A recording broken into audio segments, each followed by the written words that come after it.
Hi, I'm John Hornick. Welcome to my Impress Your Date series. This is Adana kebabs with arugula and charred vegetables.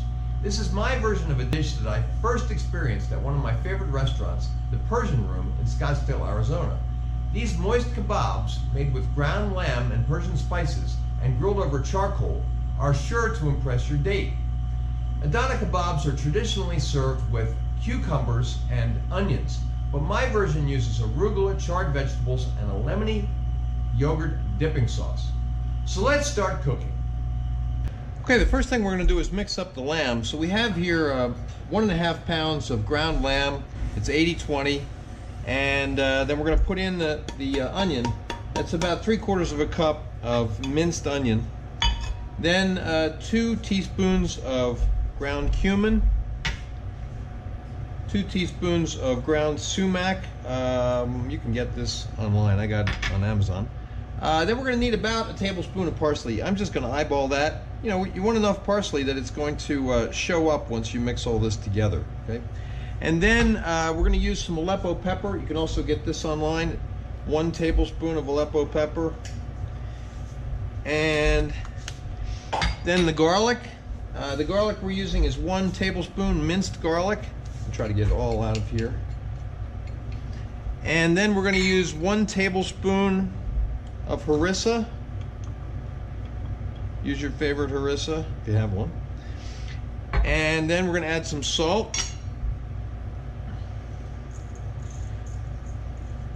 And then we're going to add some ground pepper. Now we're not going to use a lot of ground pepper because we use the Aleppo pepper. Okay. Now what we want to do is mix that up thoroughly, and we want to mix it and knead it basically with our hands until it starts to get pasty and kind of sticky, where it's kind of sticking together, kind of sticking to the side of the bowl. Okay.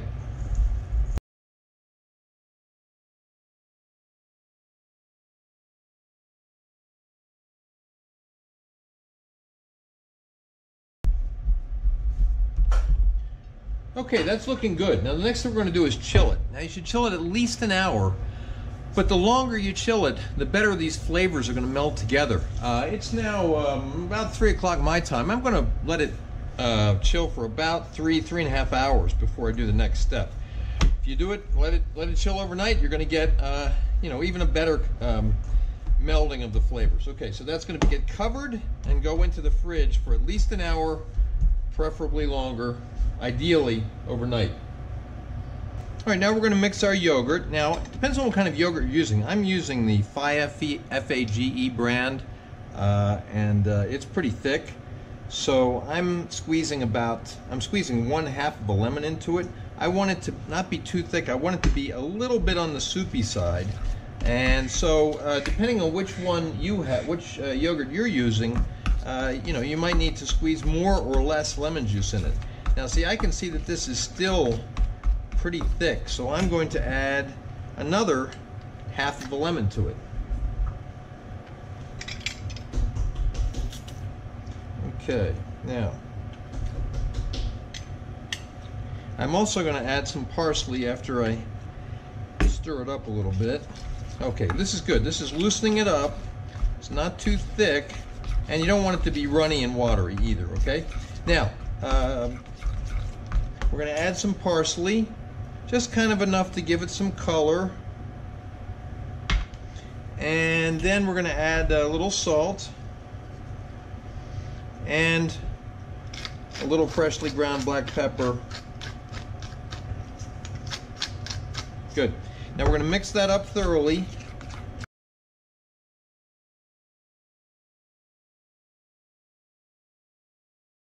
Now we're just going to give it a little taste. If at this point, if it needs more salt or pepper, we'll add it. That's good. You can just taste the lemon juice. Salt is just coming through just a tiny bit. That's good. Okay, now we'll cover this and refrigerate this until we're ready to serve. Okay, now we want to oil the skewers that we're going to use. Now these are wide skewers. These are the skewers that were kind of designed for Adana kebab. And you can get these online, obviously. They're about 3/8 of an inch wide. They come 6 to a pack. And I think I'm only going to need 4 today. We'll see. Now, you could also use wooden skewers that you've soaked in water for a while, but when you see how these Adana kebabs are shaped, you can see why it's much better to have the wide, flat skewers. Okay, those have been oiled. Why do we do that? To make it easier to get the kebabs off of the skewers after they've been cooked. Okay, now we're going to put the meat onto the skewers, and I'm going to work with wet hands, so I have a bowl here so I can wet my hands.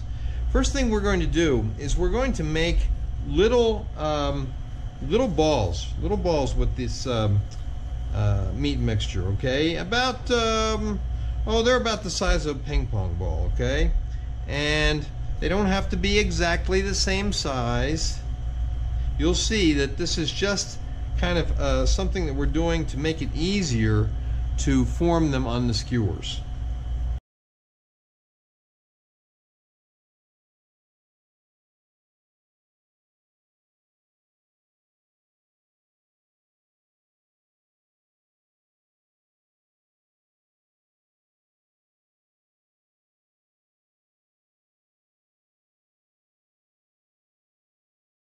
Alright, so it turns out that we have 21 balls. That's just the way it worked out, which is going to be 5 per skewer, and then one will get an extra.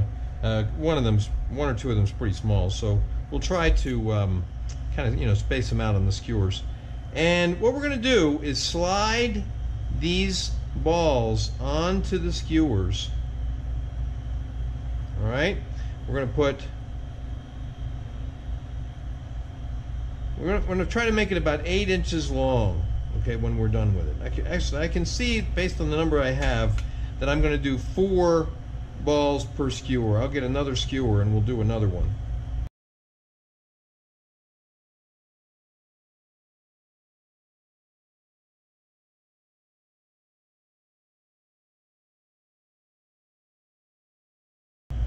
Okay, here's another oiled skewer, and I must have miscounted the balls. They're actually only 20, which is perfect.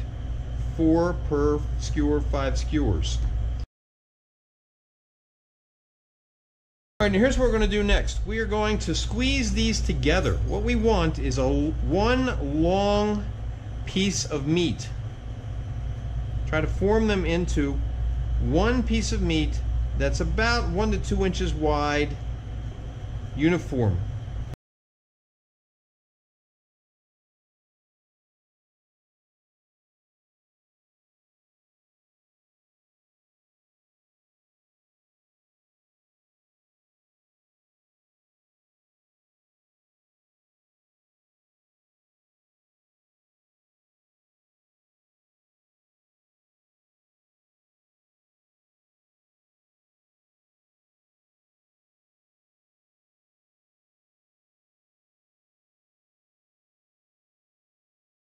Okay, now you saw how I formed it around the skewer. Get pieces that are like 8 or 9 inches long, okay, and I tried to meld all of the balls together. Now, as I was working, of course, it was warming to room temperature. It was warming because of my hands.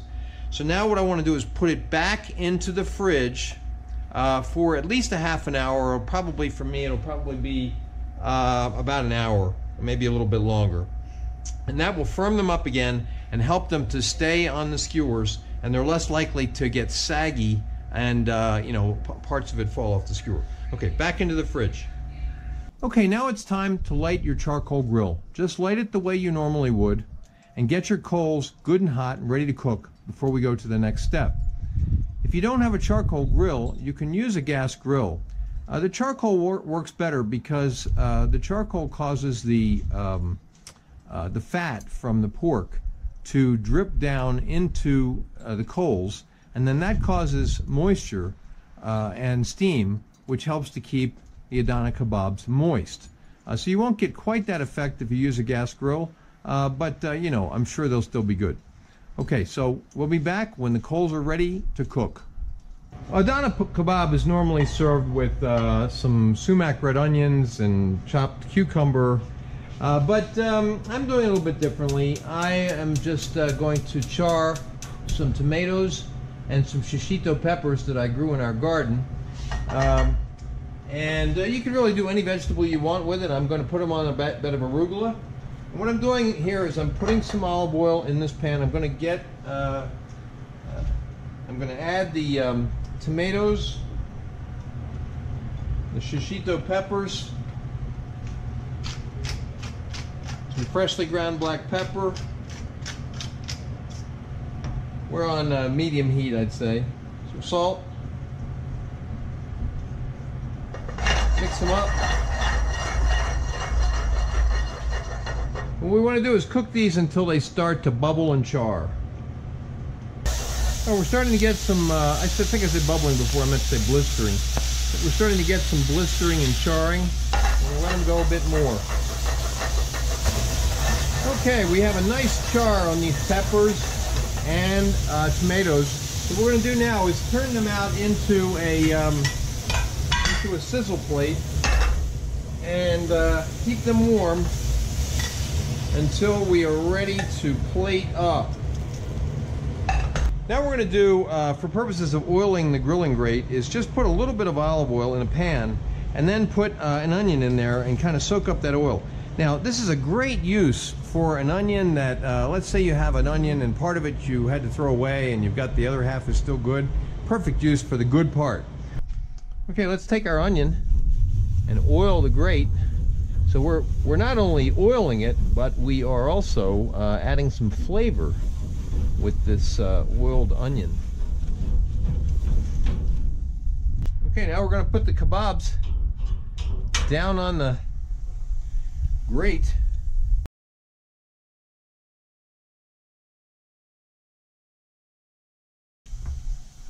Okay, now how long you cook them is going to depend upon obviously on your grill, how much charcoal you have, how hot it is, all that stuff.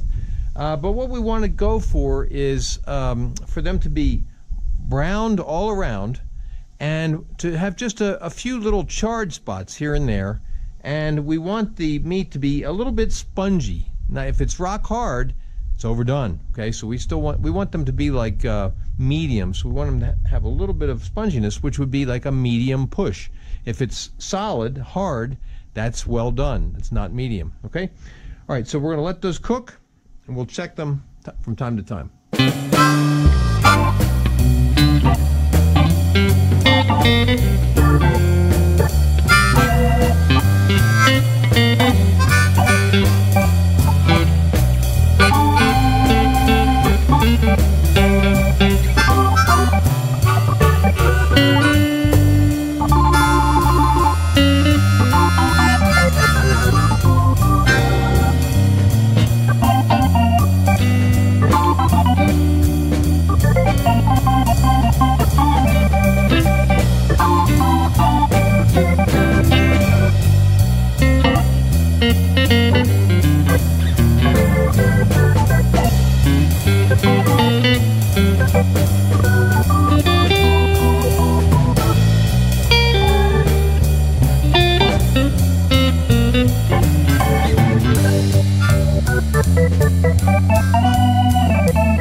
Okay, it's time to plate up. I've taken some of the yogurt sauce that we made and put it into a ramekin, which we'll serve with each plate. Then we're going to put some greens on the plate. Now, this is arugula and shiso leaf. Shiso leaf is a peppery type leaf that you often will get with sushi in sushi restaurants. And we're going to put some of that on the plate. And then we're going to put down about half of the vegetables. Scatter them on the plate. We've got some yellow peppers and, yellow tomatoes and red tomatoes. We're going to divide the peppers and the tomatoes equally among the two plates. Okay? Then we're going to add one of the skewers. Okay? Now,